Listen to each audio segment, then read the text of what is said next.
യൂട്യൂബിന് വിട. സൂര്യയിലെ എല്ലാ പരമ്പരകളും സംരക്ഷണത്തിന് ശേഷം തികച്ചും സൗജന്യമായി സൺ നെക്സ്റ്റ് ആപ്പ് ഡൗൺലോഡ് ചെയ്യൂ. കണ്ടാസ്വദിക്കാം നിങ്ങളുടെ പ്രിയ പരമ്പരകൾ.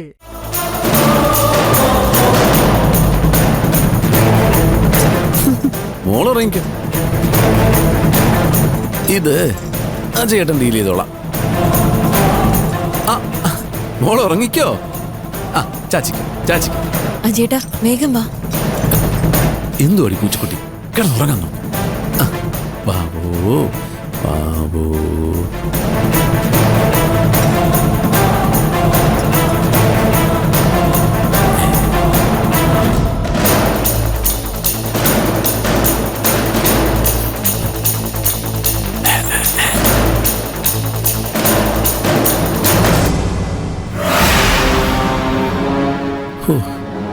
ഒടുവില വൻമല ഒതുങ്ങി.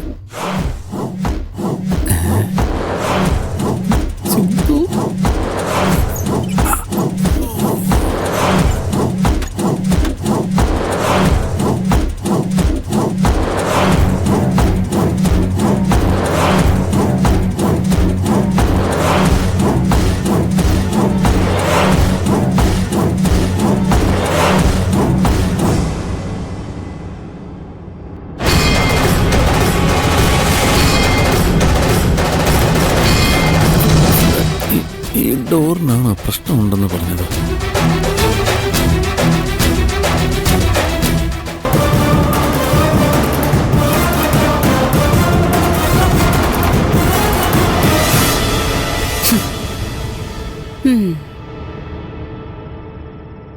അച്ഛനാരുടെയും വഴിമുടക്കാൻ വന്നതല്ല, വഴി കാണിക്കാൻ വന്നതാ.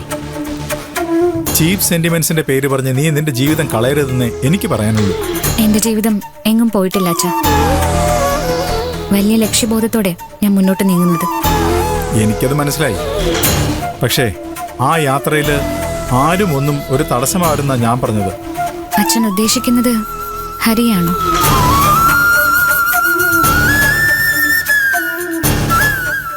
ആണെങ്കിൽ അച്ഛന് തെറ്റി. ഹരി ഒരിക്കലും എനിക്കൊരു തടസ്സമല്ല.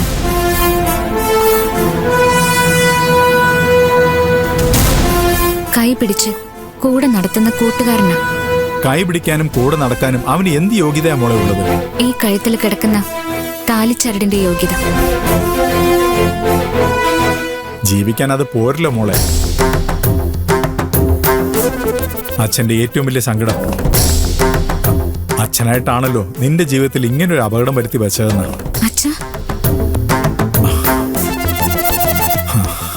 നീ ഉണ്ടായ നിമിഷം മുതൽ നിന്റെ എല്ലാ കാര്യങ്ങളിലും അണുവിട തെറ്റാതെ സൂക്ഷ്മത പാലിച്ച എനിക്ക് ഇക്കാര്യത്തിൽ മാത്രമേ എന്താ സംഭവിച്ചതെന്ന് ഇപ്പോഴും അറിയില്ല മോളെ.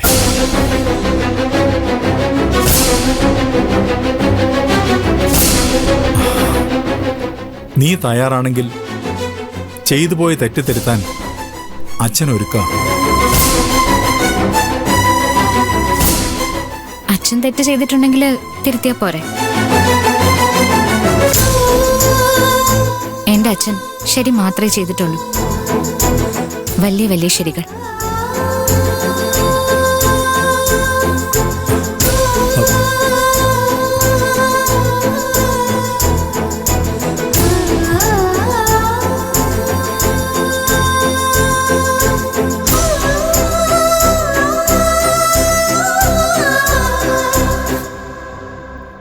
നാണോ ഇല്ലടാ നിനക്ക്? സ്വന്തം ഭാര്യ ഉറക്കി കിടത്തിയിട്ട് ഈ തെമ്മാടിത്തരം കാണിക്കാൻ. എനിക്കും അവക്കുമില്ലാത്ത നാണം നിങ്ങൾക്ക് എന്തിനാ? ഞാൻ മൈഥിലിയെ വിളിച്ചുണർത്തിയ ഇവിടെ എന്താ സംഭവിക്കാൻ പോകുന്നതെന്ന് അറിയോ? ഒരു ചുക്കും സംഭവിക്കില്ല.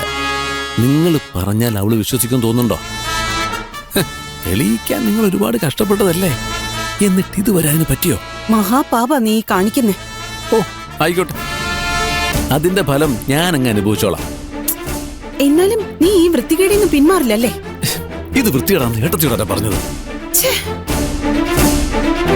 എന്റെ ഏട്ടത്തി അവനവന് കൊത്താവുന്നത് മാത്രമേ കൊത്താവൂ. പഴയതുപോലെ അല്ല. ഇപ്പോ ഞാനാ ഈ വീടിന്റെ നാഥൻ.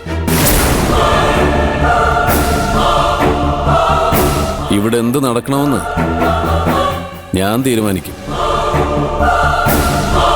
ബുദ്ധിമുട്ടുള്ളവരെ ഇവിടെ നിൽക്കണമെന്ന് എനിക്ക് യാതൊരു നിർബന്ധവും ഇല്ല. അജയ, നീ ഇങ്ങനെ മാറുന്നു ഞാൻ സ്വപ്നത്തിൽ പോലും വിചാരിച്ചില്ല. ഇപ്പൊ മനസ്സിലായല്ലോ. ഇനി എന്താ നിങ്ങളുടെ പ്രശ്നം? എന്തിനായിരത്തി വെറുതെ മറ്റുള്ളവരുടെ കാര്യത്തിൽ തലയിടാൻ വരുന്നത്?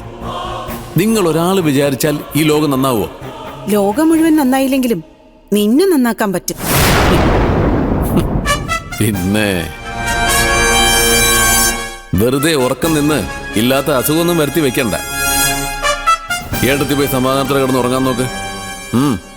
ഇല്ല, ഞാൻ പോവില്ല. നീ മര്യാദയ്ക്ക് നിന്റെ മുറിയിൽ പോയി അവളുടെ കൂടെ കിടന്നേ.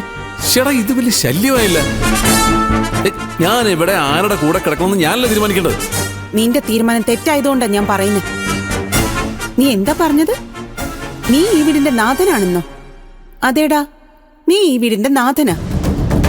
പക്ഷേ ഒരു നാഥന് ചേർന്ന പണിയാണോ നീ ഈ കാണിക്കുന്നേ? ഞാൻ എന്തോ കാണിച്ചെന്ന് നിങ്ങൾ ഈ പറയുന്നത്? മനുഷ്യനാകുമ്പോ അങ്ങനെ പല കൈപ്പിഴകളും സംഭവിക്കും. എന്ന് വെച്ച് അതിങ്ങനെ കൊട്ടിഘോഷിച്ച് പാതിരാത്രി തടഞ്ഞു നിർത്തി വിചാരണ ചെയ്യണോ വേണ്ടത്? അല്ല, അങ്ങനെ വിചാരണ ചെയ്യാൻ നിങ്ങൾക്ക് എന്ത് യോഗ്യത ഉള്ളത്? നിങ്ങളെന്താ ഇക്കാര്യത്തിൽ ഇത്ര മോശമായിരുന്നു? അനാവശ്യം പറഞ്ഞാലുണ്ടല്ലോ. എന്താവശ്യം? അന്ന് നിങ്ങളും ആ മുകുന്ദനുണ്ണിയും കൂടി നടത്തിയ അഴിഞ്ഞാട്ടത്തിന്റെ ഫോട്ടോസ് ഇപ്പോഴും എന്റെ മൊബൈലിൽ കിടപ്പുണ്ട്. കാണണം. രണ്ടുപേര് തമ്മിൽ സംസാരിക്കുന്നത് അഴിഞ്ഞാട്ടാണോടാ? രണ്ടുപേര് തമ്മിൽ സംസാരിക്കുന്നതൊക്കെ ഓക്കെ. പക്ഷേ ഇങ്ങനെ പറ്റിച്ചേർന്ന് നിന്ന് ആരോരുമില്ലാത്ത സ്ഥലത്ത് പൂർവ്വ കാമുകനും കാമുകിയും, അതും സ്വന്തം ഭർത്താവ് ജീവിച്ചിരിക്കുമ്പോ, ആ നടത്തുന്ന സല്ലാപത്തിന്റെ പേര് അഴിഞ്ഞാട്ടം തന്നെയാ.